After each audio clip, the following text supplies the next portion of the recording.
সিয়াখালা শ্রীবতীপুর দুর্গা উৎসব কমিটির আজ আমি পুজো মণ্ডপটা পরিদর্শন করে দেখাবো। এখানে এনাদের কি থিম করেছে বা কদিন সময় লেগেছে বা কমিটির সঙ্গে কথা বলবো। পুজোর কমিটিরই এনাদের সদস্য পরলোক গমন করেছেন কিছুদিন আগে, সেই কারণে পুজোয় বাজনা বা লাইটিং সেরকম কিছু এনারা করেনি, একেবারে শোকের ছায় ভেঙে পড়েছে গ্রামবাসী। আমি এখন ওনাদের কমিটির সঙ্গে কথা বলবো, কি থিম করেছে বা কি ওনাদের পরিকল্পনা আগামী দিন আছে তা আপনাদের দেখাবো বা শোনাবো। আপনারা ভিডিওটি শেষ পর্যন্ত দেখুন, ব্যাপক শেয়ার করুন, আপনাদের মূল্যবান মতামত কমেন্ট বক্সে জানাবেন। সিয়াখালা শ্রীপতিপুর সার্বজনীন দুর্গোৎসব কমিটির পক্ষ থেকে আপনাদের এইচএসসি হাবিব মিডিয়াকে স্বাগত জানাই প্রথমেই। আর আমাদের এবছরের যে থিম হয়েছে, আমরা প্রতি বছরই থিমের পুজো করি, কিন্তু এবছরে আমরা গভীরভাবে শোকাহত। তার কারণ হচ্ছে আমাদের যে গত বছর পুজো কমিটির যে সেক্রেটারি সম্পাদক সঞ্জীব দাস, তার অকাল প্রয়াণে আমরা পাড়ার প্রত্যেকে গভীরভাবে শোকাহত এবং মর্মাহত। তো আমরা শুধুমাত্র পাড়ার লোক, ছোট ছোট ছেলে মেয়েদের চাপে পড়ে আমরা এবছরের থিম করেছি। আমাদের এবছরের থিমের নাম মাতৃঋণ। আমরা এটা সমাজকে একটা বার্তা দিতে চেয়েছি। বর্তমান দিনে একান্নবর্তী পরিবার প্রায় শেষ হতে চলেছে। প্রচুর পরিমাণে ফ্ল্যাট তৈরি হচ্ছে, যেখানে ছেলেমেয়েরা আলাদাভাবে চলে যাচ্ছে, গিয়ে বসবাস করছে। তারা মাকে কেউ দেখছে না, অনেকে বৃদ্ধাশ্রমে পাঠিয়ে দিচ্ছে, অনেকে খোঁজই নিচ্ছে না তার কি হবে না হবে। এই ব্যাপারটাকে আমরা মানুষের কাছে পৌঁছানোর চেষ্টা করেছি, যাতে আগামী দিন মা, যিনি গর্ভধারিণী মা জন্ম দিয়েছেন যে ছেলেকে, সেই ছেলে যেন সেই মায়ের এই ঋণের কথা না ভুলে মাকে যাতে আপন করে নিজের কাছে সারা জীবন রাখে, এটাই আমরা সমাজকে বার্তা দিতে চেয়েছি। আপনাদের এই পুজো কত বছর পদার্পণ করলো? আমাদের এবারে 90তম বর্ষ। 90তম বর্ষ পদার্পণ করলো। হ্যাঁ। এই জায়গাটার নাম বা এই পুজো কমিটির নাম সিয়াখালা শ্রীপতিপুর সার্বজনীন দুর্গোৎসব কমিটি।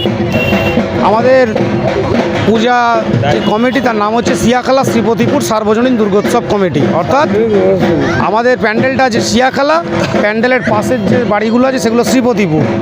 এই কারণেই আমরা সিয়াখালা শ্রীপতিপুর সার্বজনীন দুর্গোৎসব নাম দেওয়া হয়েছে। দেখি এখনো আপনি দেখতে আসেন, কি বলবেন আসার জন্য?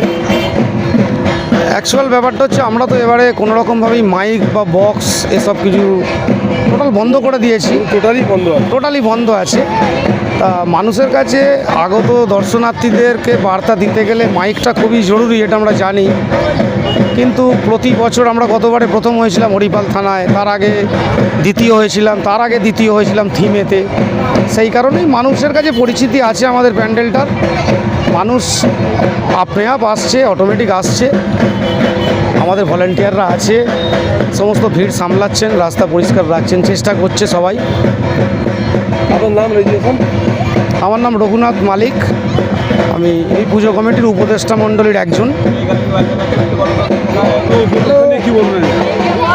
দেখুন, পুজো অ্যাকচুয়ালি আমাদের এটা সিয়াখালা শ্রীপতিপুর সার্বজনীন দুর্গোৎসব কমিটির পুজো, কিন্তু এবছর পুজোটা আমাদের কাছে একটা বিপর্যয়ের মতন, কারণ আমরা আমাদের এক সহকর্মীকে হারিয়েছি এবং তার পরিবারের প্রতি, তার আত্মার প্রতি আমাদের একটা সমবেদনা বা রয়েছে।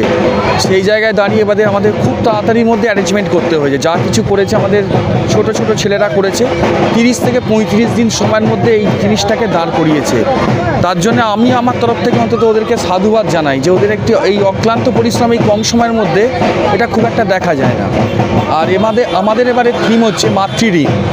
এবং মা শব্দটা একটা প্রাসঙ্গিক শব্দ, যে শব্দটা একটা জীবনের, একটা শিশু থেকে একদম যৌবন পর্যন্ত জুড়ে আছে।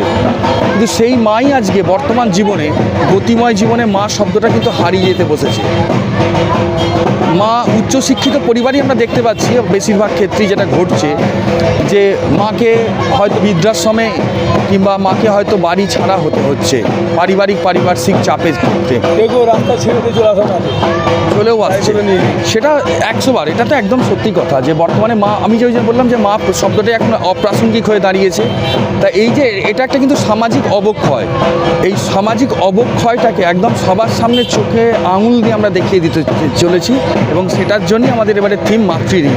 অর্থাৎ মায়ের কাছে আমাদের যে ঋণ, সেই ঋণটা আমাদের শুধু মাটির প্রতিমার কাছে রাখলে হবে না, জীবন্ত যে মা আছেন তার প্রতি আমাদের ঋণটা প্রথমে মেটাতে হবে, তারপর মায়ের পূজাতে আমরা ঋণ মেটাতে পারবো। আপনার নাম রেজিস্ট্রেশন? আমার নাম কুন্তল ব্যানার্জি, আমি কমিটির একজন সদস্য।